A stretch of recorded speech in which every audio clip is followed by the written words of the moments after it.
राधे राधे। राधा रानी की कृपा आप सब पर बनी रहे। नवरात्रों की आप सभी को हार्दिक शुभकामनाएं। आज हम दुर्गा सप्तशती का पहला अध्याय सुनेंगे। आप अध्याय सुनने से पहले दुर्गा कवच, अर्गला स्रोत, अथकीलक स्रोत और दुर्गा अष्टोत्तर शतनाम स्रोत पहले जरूर सुने। आपको इन सभी का लिंक डिस्क्रिप्शन बॉक्स में मिल जाएगा। तो अब हम दुर्गा सप्तशती का प्रथम अध्याय शुरू करते हैं। मेधा ऋषि का राजा सूरत और समाधि को भगवती की महिमा बताते हुए मधु कैटभ वध का प्रसंग सुनाना। ध्यान। भगवान विष्णु के सो जाने पर मधु और कैटभ को मारने के लिए कमल जन्मा ब्रह्मा जी ने जिनका सत्वन किया था, उन महाकाली देवी का मैं स्मरण करता हूँ। वे अपने 10 हाथों में खड्ग, चक्र, गदा, बाण, धनुष, परीघ, शूल, मस्तक और शंख धारण करती हैं। उनके 3 नेत्र हैं। वे समस्त अंगों में दिव्य आभूषणों से विभूषित हैं। इस प्रकार महाकाली देवी का ध्यान करके इस प्रथम अध्याय का पाठ प्रारंभ करें। मार्कंडेय जी कहने लगे, सूर्य के पुत्र श्रवण, जिन्हें 8 मनु कहा जाता है, उनकी उत्पत्ति की कथा विस्तार से कहता हूँ, ध्यान से सुनिए। सूर्य की छाया से उत्पन्न सावर्णी भगवती महामाया की कृपा से जिस प्रकार मनवंतर के स्वामी बने, वही कथा सुनाता हूँ। प्राचीन काल में स्वरोचिष मनवंतर में चैत्रवंशी सूरत नाम के चक्रवर्ती राजा थे। समस्त पृथ्वी पर उनका राज्य था। वे प्रजा का अपने पुत्रों की भांति पालन करते थे। तो भी उस समय कोलाध्वंसी नाम के क्षत्रिय उनके शत्रु हो गए। राजा सूरत की दंड नीति बड़ी कठोर थी। उनका शत्रुओं के साथ घोर युद्ध हुआ। यद्यपि कोला विध्वंसी संख्या में कम थे, तो भी राजा सूरत युद्ध में उनसे हार गए। हार कर वे अपने नगर में लौट आए और केवल अपने देश के राजा होकर रहने लगे। इतने पर भी बैरियों ने पीछा नहीं छोड़ा और राजा सूरत पर चढ़ाई कर दी। उधर राजा के दुष्ट मंत्रियों ने राजकीय सेना और खजाने को हथिया लिया। तब सब तरफ से हारे हुए राजा सूरत शिकार खेलने के बहाने घोड़े पर सवार हो वहां से अकेले ही घने वन में चले गए। वहां उन्होंने मेधा मुनि का सुंदर आश्रम देखा, जहां कितने ही हिंसक जीव हिंसावृत्ति छोड़कर शांत भाव से रहते थे। उन्हीं के बहुत से शिष्य उस वन की शोभा बढ़ा रहे थे। वहां जाने पर मुनि ने उनका सत्कार किया और वे उन मुनि श्रेष्ठ के आश्रम पर इधर उधर विचरते हुए कुछ समय तक रहे, परंतु कुछ दिनों बाद फिर उन्हें राज्य तथा प्रजा की चिंता सताने लगी। वे सोचने लगे, पूर्व काल में मेरे पूर्वजों ने जिस राज्य को भली भांति चलाया और प्रजा का पालन किया था, वही मेरे हाथ से निकल गया। पता नहीं मेरे दुराचारी मंत्रीगण धर्म नीति से राज्य चला रहे होंगे या नहीं। सदा मद की वर्षा करने वाला मेरा प्रधान हाथी अब शत्रुओं के अधीन होकर न जाने क्या क्या कष्ट भोगता होगा। जो लोग मेरी कृपा, धन और भोजन पाने से सदा मेरी आज्ञा का पालन करते थे, वे ही अब दूसरे राजाओं की धौंस सहते होंगे। उन दुष्ट लोगों के द्वारा व्यर्थ खर्च होते रहने के कारण अत्यंत कष्ट से जमा किया हुआ मेरा खजाना खाली हो गया। ऐसी ही अनेक बातें राजा सूरत निरंतर सोचते रहते थे। एक दिन उन्होंने आश्रम के निकट एक वैश्य को आते देखा और उससे पूछा, भाई तुम कौन हो, यहाँ किस कारण से आए हो, तुम क्यों शोकग्रस्त और अनमने से दिखाई देते हो। राजा सूरत की ऐसी प्रेम भरी वाणी सुनकर वैश्य उन्हें प्रणाम करके कहने लगा। वैश्य बोला, राजन मैं धनवान कुल में उत्पन्न एक वैश्य हूँ, मेरा नाम समाधि है। मेरे दुष्ट स्त्री पुत्रों ने धन के लोभ में मुझे घर से बाहर निकाल दिया और मेरा धन छीन लिया। मैं इस समय धन, स्त्री और पुत्रों से वंचित हूँ। मैं अकेला दुखी होकर वन में चला आया। यहाँ रहने के कारण मेरे पुत्र, स्त्री और स्वजन आज किस हाल में है मुझे पता नहीं। इस समय घर में वे कुशल रहते हैं अथवा उन्हें कोई कष्ट है। वे मेरे पुत्र कैसे हैं, क्या वे सदाचारी हैं अथवा दुराचारी हो गए। राजा ने पूछा, जिन स्त्री पुत्र आदि ने तुम्हारा धन संपत्ति छीन कर तुम्हें घर से निकाल दिया, उनके प्रति तुम्हारे चित्त में इतना स्नेह का बंधन क्यों है। वैश्य बोला, आप मेरे विषय में जैसी बातें कहते हैं वह वास्तव में ठीक है, किंतु क्या करूं, मेरा मन निष्ठुर नहीं हो पाता।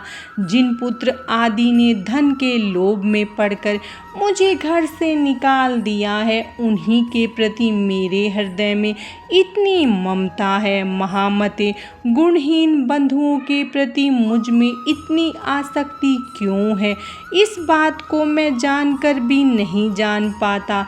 उनके लिए मैं लंबी सांसें ले रहा हूँ और मेरा हृदय दुखी हो रहा है।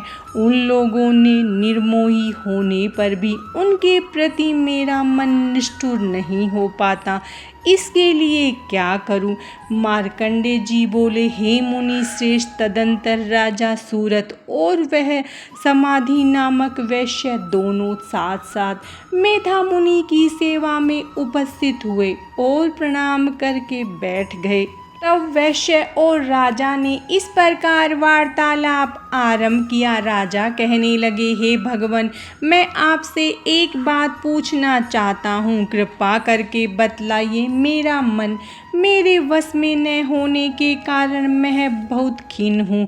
जो राज्य मेरे हाथ से चला गया उसमें मेरी ममता बनी हुई है। मुनि श्रेष्ठ, यह जानते हुए भी कि अब मेरा नहीं है, अज्ञानी की भांति मेरा उसमें मोह बढ़ता जा रहा है। यह क्या है। इधर उस वैश्य को भी उसके पुत्र, स्त्री और बंधु बांधवों ने अपमानित करके घर से निकाल दिया, तो भी यह उनमें अत्यंत आसक्ति रखता है। इस प्रकार यह तथा मैं दोनों ही बहुत दुखी हैं। उनके दोषों को जानते हुए भी हमारी उन लोगों में आसक्ति बनी हुई है। महाभाग, हम दोनों समझदार हैं तो भी हम में उनके प्रति जो इतना मोह है वह किस कारण है। अज्ञानियों की भांति मुझ में और इसमें यह मूढ़ता क्यों उत्पन्न हो रही है।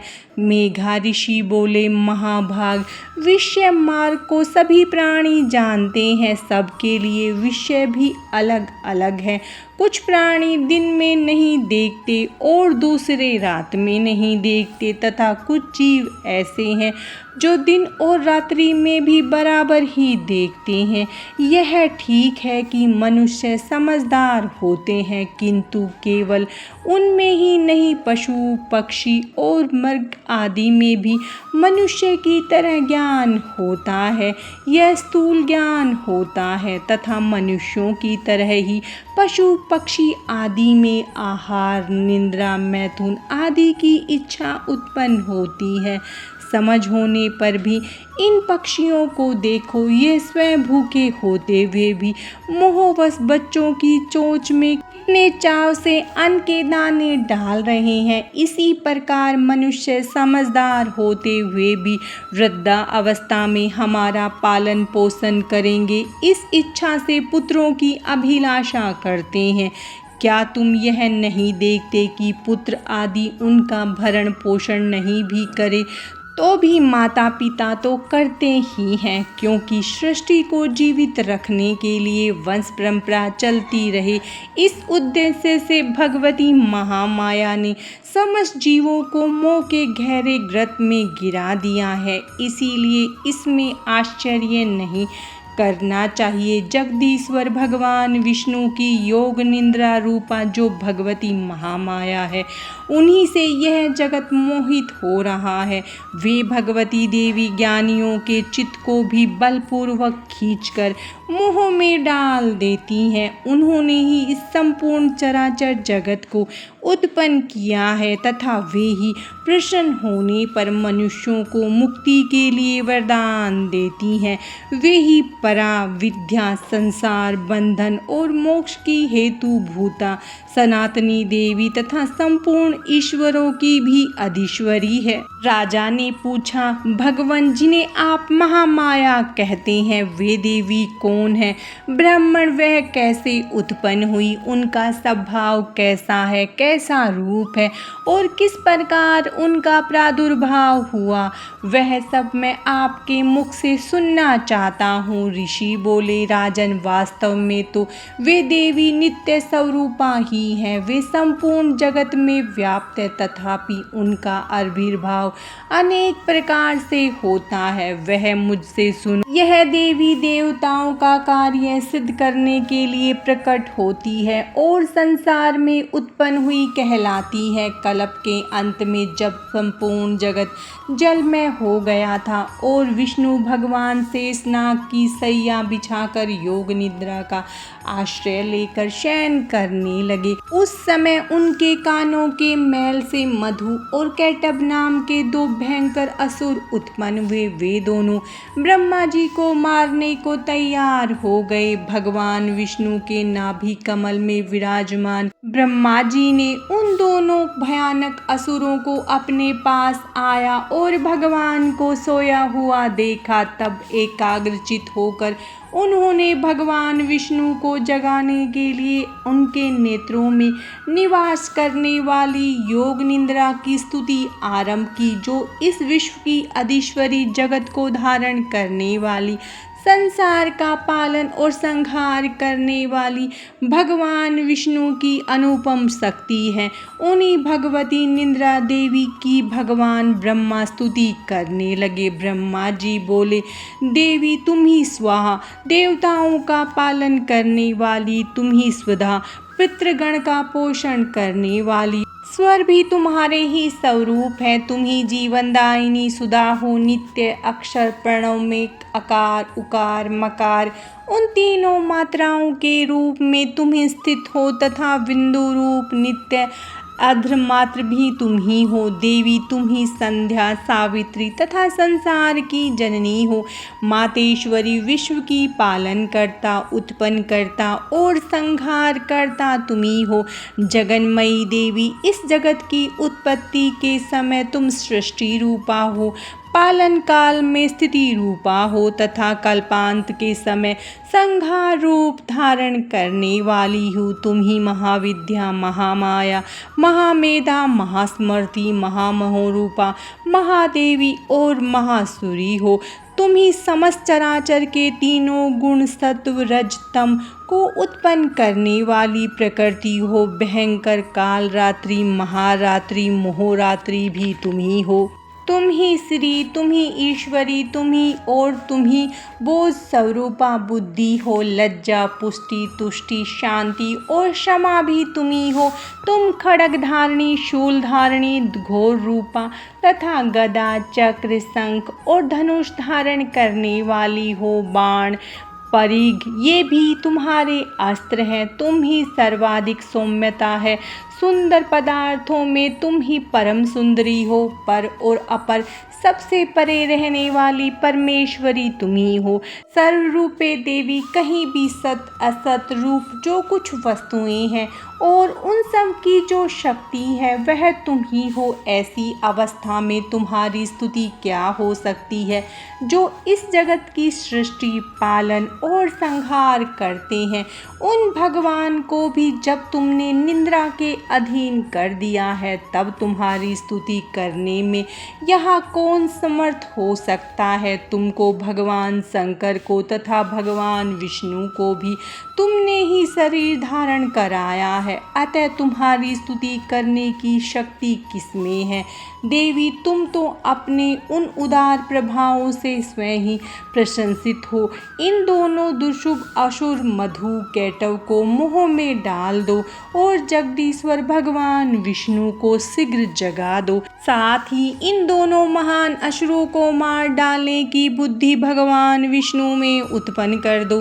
ऋषि बोले, राजन, जब ब्रह्मा जी ने वहाँ मधु और कैटव को मारने के उद्देश्य से भगवान विष्णु को जगाने के लिए तमोगुण की अधिष्ठात्री देवी योग निद्रा की इस प्रकार स्तुति की, तब भगवान के नेत्र, मुख, नासिका, बाहु, हृदय, वक्षस्थल से निकलकर अव्यक्त जन्मा योग निद्रा ब्रह्मा जी के सामने खड़ी हो गई और योग निद्रा से युक्त होने पर भगवान जनार्दन जाग उठे। फिर उन्होंने दुरात्मा मधु और कैटव असुरों को देखा तो क्रोध से लाल आंखें किए ब्रह्मा जी को खा जाने का प्रयत्न कर रहे थे। तब भगवान श्री हरि ने शेष शैया से उठकर उन दोनों के साथ 5000 वर्ष तक बाहु युद्ध किया। वे दोनों भी अत्यंत बल के कारण उन्मत्त हो रहे थे।